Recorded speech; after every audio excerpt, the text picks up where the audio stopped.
सो नवंबर 2018 में classic legends ने जावा brand को रिवाइव किया और लॉन्च की 3 मोटरसाइकिल्स, जावा 42, जावा क्लासिक और जावा पराग। इनफैक्ट अनाउंस की 3 बाइक्स, और these bikes were instant hit और इन बाइकों ने काफ़ी हाइप क्रिएट की, काफ़ी बड़ी न्यूज़ बनी और काफ़ी सारे लोग इन बाइकों को बुक करने लग गए। सो उस हाइप के पीछे 2 रीज़न था, और कोई ऐसी वैसी हाइप नहीं थी, वो काफ़ी बड़ी हाइप थी, काफ़ी मच अवेटेड लॉन्च बन गया था ये। सो उस हाइप के पीछे भी 2 बड़े रीज़न थे। पहला तो आइकनिक जावा ब्रांड, जिसकी एक अलग कल्ट फॉलोइंग है। जैसे आपकी रॉयल एनफील्ड की एक लेगेसी है, वैसे ही जावा की भी एक लेगेसी है। सो पहला रीज़न तो वो था कि काफ़ी सारे लोग वैसे भी इंतज़ार कर रहे थे बहुत टाइम से जावा का, और एक बहुत पुरानी फ़ैन फॉलोइंग, बहुत पुरानी बाइकिंग कम्युनिटी है जो जावा की फ़ैन है। और दूसरा रीज़न था कि this bike came out as the only alternative to Royal Enfield. मतलब रॉयल एनफील्ड को सीधे तरीके से टक्कर देने वाली इकलौती ये बाइक आई थी, जो क्लासिक 350 की मोनोपोली चल रही थी 2011 से। उस मोनोपोली को चैलेंज करने वाली बाइक, और एक ऑप्शन था लोगों के पास। पहले लोगों को रॉयल एनफील्ड का कोई ऑप्शन नहीं मिलता था, एक उस कैटेगरी में या उस लुक में वो एक इकलौती बाइक थी, और इस बाइक के आने के बाद से लोगों के पास एक ऑप्शन बन गया। सो ये 2 रीज़न थे जिसकी वजह से जावा इंस्टेंटली लोगों की नज़रों में आ गई और काफ़ी बड़ी न्यूज़ बनी। और वैसे ही गाड़ी की बुकिंग्स भी थी।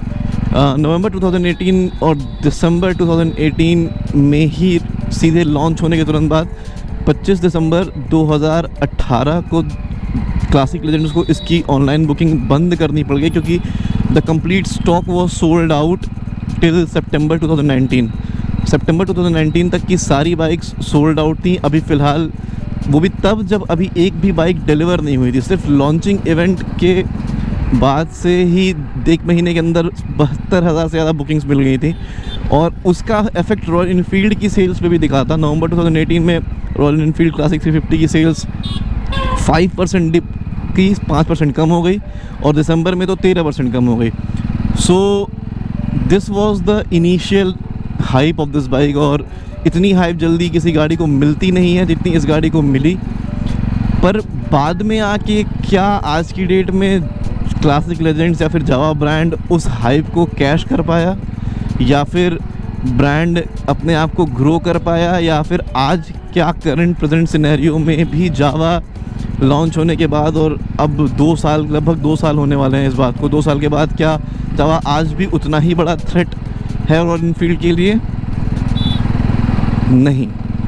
और इन्हीं सारी बातों पे, इन्हीं सारी चीज़ों पे बात करने आज हम इस वीडियो में आपके सामने आए। इस वीडियो में हम बात करेंगे कि कम्प्लीटली हर एक पॉइंट पे कि क्या इश्यूज़ थे, क्या कंपनी की गलतियां थी, क्या बाइक में गलतियां थी जिस वजह से रॉयल एनफील्ड को आज कोई इशू नहीं। कि अभी रिसेंटली जावा क्लासिक लेजेंड्स ने अपने सेल्स फिगर रिलीज़ किए जुलाई 2020 के, और क्लासिक लेजेंड्स ने इस जुलाई 2020 में सिर्फ 569 मोटरसाइकिल्स बेची हैं as compare to Royal Enfield के 34,000 यूनिट्स, जो कि नियरली 60 टाइम्स ज़्यादा है।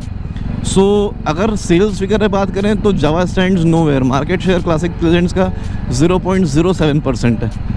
तो क्या फॉल्ट हो गई कंपनी की तरफ से, उसी के बारे में इस वीडियो में बात करेंगे। और जो लोग इस बाइक को परचेज़ करने का प्लान बना रहे हैं, या जो लोग अभी डिसाइडिंग फेज़ में हैं कि उन्हें रॉयल एनफील्ड लेनी चाहिए कि जावा लेनी चाहिए, उन लोगों के लिए ये वीडियो काफ़ी हेल्पफुल हो सकता है। तो इस वीडियो को लास्ट तक देखें, और चैनल को अगर आपने सब्सक्राइब नहीं किया तो प्लीज़ चैनल को सब्सक्राइब कर दें।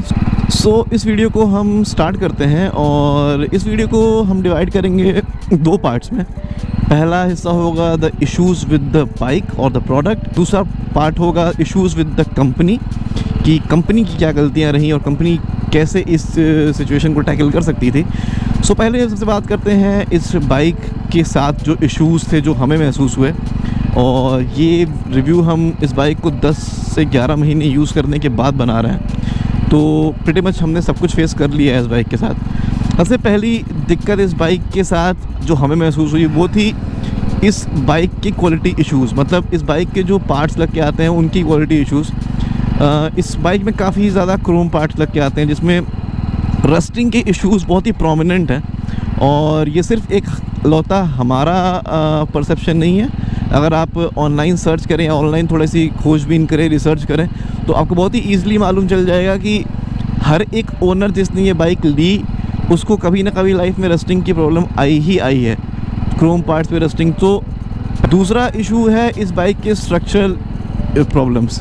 जैसे इस बाइक का जो ग्राउंड क्लियरेंस है वो काफ़ी कम है, in fact on papers royal Enfield के बराबर ही है, बट इसका जो मेन या सेंटर स्टैंड है वो काफ़ी ऑड तरीके से बना हुआ है, जिसकी वजह से वो नीचे गड्ढों में स्क्रैप करता है।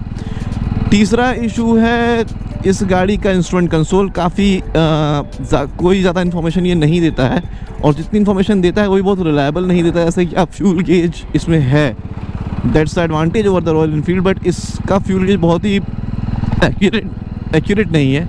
तीसरा इशू इस बाइक की बैटरी के साथ है, जिसमें आप अगर बाइक को हफ्ते या 10 दिन खड़े कर देते हो और उसके बाद इस गाड़ी को स्टार्ट करने की कोशिश करते हो तो गाड़ी स्टार्ट नहीं होती है। अब उसका हर प्रॉब्लम का एक फ़िक्स है, बट प्रॉब्लम है, इस वीडियो में हम सिर्फ प्रॉब्लम्स के बारे में बात करेंगे, फिक्सेस के बारे में बात नहीं करेंगे, क्योंकि कोई भी 1-2 लाख या 2,10,000 की गाड़ी सिर्फ इश्यूज़ को फिक्स करने के लिए नहीं लेता है, उसको एक रॉक सॉलिड और एक रिलायबल बाइक चाहिए होती है। तो वही इस वीडियो में सिर्फ हम प्रॉब्लम्स के बारे में बात करें। फिर अगली प्रॉब्लम के बारे में अगर बात करें तो इस बाइक की सीट्स, जो स्टॉक सीट आती है, that are useless, pretty much useless, क्योंकि बहुत ही हार्ड सीट है, आपको बाद में मॉडिफिकेशन कस्टमाइजेशन करवाना ही पड़ जाएगा। और एक इशू आता है जब आपके जिसमें आपका इंजन के हेड से ऑयल आता है इस बाइक में। अभी कुछ दिन पहले आई गेस 1-आध महीने पहले जब ये गाड़ी नियर अबाउट 4,000 किलोमीटर चली थी, वहाँ पे इस गाड़ी के हेड से ऑयल आना शुरू हो गया था, क्योंकि इस गाड़ी का ओरिंग ख़राब हो गया था।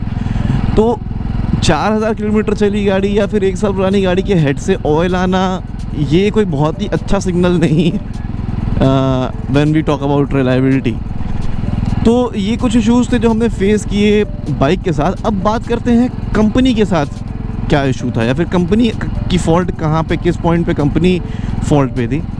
सो क्लासिक लेजेंड्स जो कि ओन्ड है बाय महिंद्रा, उसने एक बहुत ही अच्छी हाइप क्रिएट तो कर दी, पर शायद उन्हें ये नहीं पता था कि एक किसी भी चीज़ का एंटिसिपेशन जब इतना बड़ा होता है, या इतनी बड़ी हाइप जब वो कोई चीज़ किसी चीज़ को लेके क्रिएट हो जाती है, तो उससे एक्सपेक्टेशंस भी उतनी ज़्यादा ही हो जाती हैं। आई मीन जब इस बाइक की बुकिंग हुई तो they promised a waiting period of around 2 months, जो कि अंडरस्टूड था, क्योंकि काफ़ी ज़्यादा हाइप मिली और काफ़ी ज़्यादा बुकिंग्स, नियरली 72,000 बुकिंग्स इस बाइक को इनिशियल कुछ दिनों में ही मिल गई थी। तो उतना अंडरस्टूड था कि हाँ भाई काफ़ी ज़्यादा बुकिंग्स हो गई हैं तो शायद प्रोडक्शन में टाइम लगेगा। बट वो 2 महीने 3 महीने से बढ़ के 7, 8, 9 महीने तक गाड़ियाँ डिलीवर नहीं हुई, जिसकी वजह से बहुत लोगों ने अपनी बुकिंग्स कैंसिल करा दी। क्योंकि एक बाइक के लिए कोई 8 महीने 9 महीने क्यों वेट करेगा, इतने में तो आप एक सुपर बाइक इंपोर्ट करा लोगे बाहर से। तो जो एक्स्ट्रा लॉन्ग वेटिंग ड्यूरेशन है ना 8-8, 9-9 महीने की, ये बाइक स्पेसिफिकली, ये बाइक आपको हमें 7 या 8 महीने के वेटिंग पीरियड के बाद मिली थी। अच्छा, वेटिंग पीरियड चलो वो एक डाउन साइड था, उसके बाद उस वेटिंग पीरियड के दौरान जो डीलर्स का रवैया था या फिर डीलर्स का जो बिहेवियर था वो भी बहुत ही अप्रिशिएबल नहीं था। दे वर सिंपली क्लूलेस कि बाइक कब आने वाली है, बाइक कंपनी कब तक हमारी बाइक हमें कब तक मिल जाएगी, डिलीवरीज कब शुरू होने वाली हैं, कुछ भी पता नहीं था। दे जस्ट सेड कि सर हमें कुछ नहीं पता है, कंपनी की तरफ से कोई भी इंफॉर्मेशन नहीं है।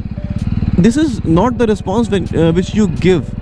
आप इनिशियली कल्ट फॉलोइंग की बात करते हो, आप इनिशियली एक कम्युनिटी की बात करते हो कि हाँ बाइकिंग कम्युनिटी थी, जावा हम रिवाइव करेंगे, ये करेंगे वो करेंगे, और बाद में आके आप बुकिंग्स लेने के बाद आप क्लूलेस हो जाते हो कि आपको कंपनी से कोई इन्फॉर्मेशन नहीं है। अब इसमें डीलरशिप की कोई गलती नहीं है, एक्चुअली उनके पास कोई इन्फॉर्मेशन नहीं थी। गलती यहाँ पे है क्लासिक लेजेंड्स की, जो कम्युनिकेशन उनको बनाना था ना अपने कस्टमर से, वो इनिशियल लेवल पे जो कम्युनिकेशन या फिर जो ट्रस्ट फैक्टर बिल्डअप होता है वो वहीं पे फेल करना शुरू कर गया था।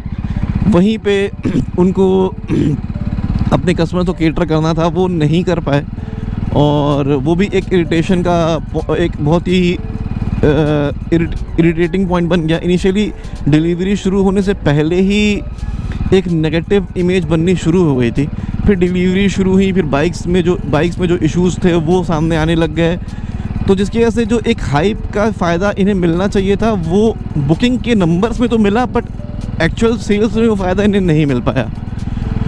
अब उसके बाद आती है बात इस बाइक और कंपनी की तरफ से क्या दूसरी फॉल्ट थी। दूसरी फॉल्ट ये थी कंपनी की तरफ से कि कंपनी ने अपनी फॉल्ट्स या फिर गाड़ी में जो दिक्कतें या कमियां थी उनको प्रॉपर तरीके से एड्रेस नहीं किया। मतलब इतने सारे इश्यूज़ होने के बाद अगर एज अ कंज्यूमर लेवल पे जब भी हम अप्रोच करते थे डीलरशिप पे, तो इंस्टेंट सोल्यूशन नहीं मिल पाता था। क्लासिक लेजेंड से वो इट्स ओन बाय महिंद्रा। सो महिंद्रा का प्रीवियस एक्सपीरियंस रहा है मोटरसाइकिल, उनकी मोटरसाइकिल डिवीज़न से, जिसमें उन्होंने सेंचुरो, मोजो और कुछ अलग अलग स्कूटर टाइप के व्हीकल्स भी लॉन्च किए थे। वहाँ पे भी ये सेम दिक्कत थी, सर्विस की दिक्कत वहाँ पे भी थी। डीलर दैट्स वाई वो उनकी बाइक्स भले वो अच्छी थी पर वो चल नहीं पाई। दैट्स वाई जिसके उस एक्सपीरियंस से, उस बैड एक्सपीरियंस से महिंद्रा ने कुछ खास चीज़ें सीखी नहीं अभी तक फ़िलहाल इस पॉइंट ऑफ टाइम तक। सो एक वो भी इशू था कि कस्टमर सर्विस या फिर आफ्टर सेल सपोर्ट जो मिलता है कंज्यूमर को, वो चीज़ प्रॉपरली नहीं मिली महिंद्रा से या फिर क्लासिक लेजेंड से।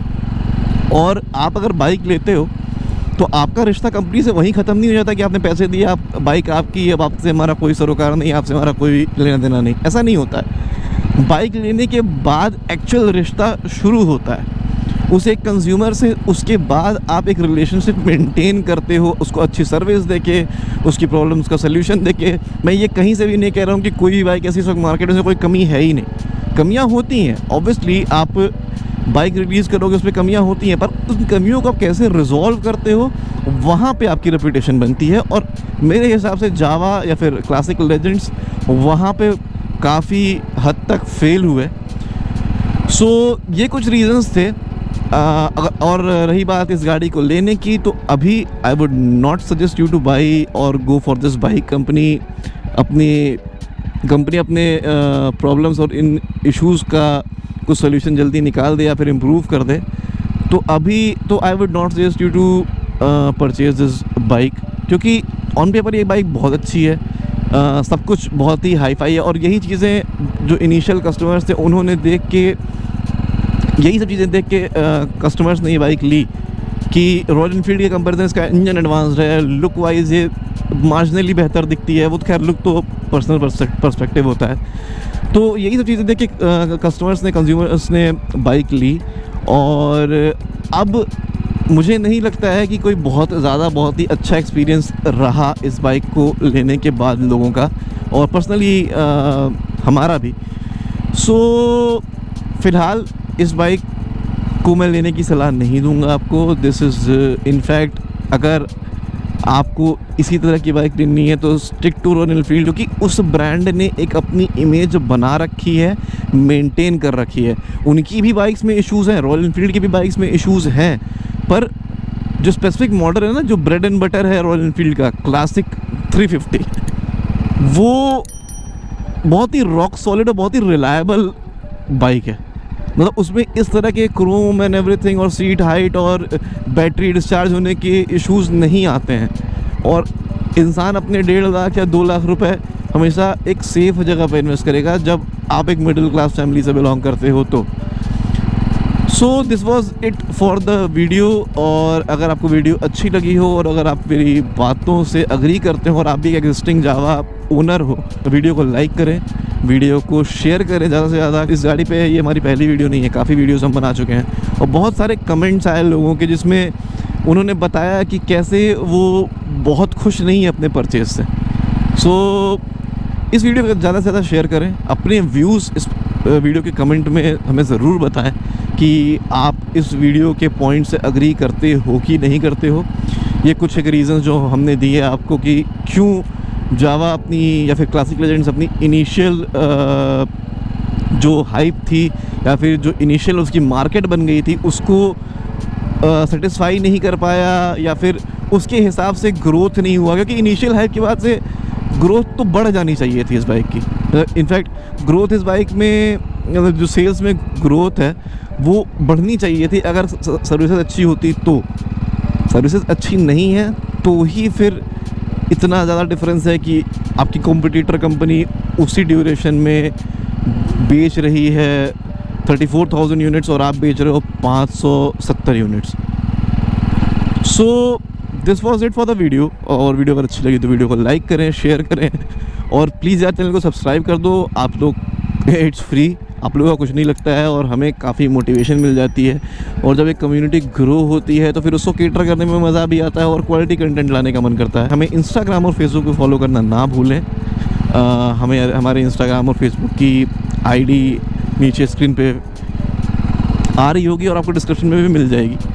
So thanks for watching this video. मिलते हैं अगली वीडियो में और बहुत जल्दी इस बाइक और रॉयल एनफील्ड क्लासिक 350 का हेड टू हेड कंपैरिजन हम रिलीज़ करने वाले हैं। बहुत ही ऑनेस्ट और बहुत ही ग्राउंड लेवल का रिव्यू आपको मिल जाएगा उस वीडियो में। So that's it, thank you for watching, take care, bye bye.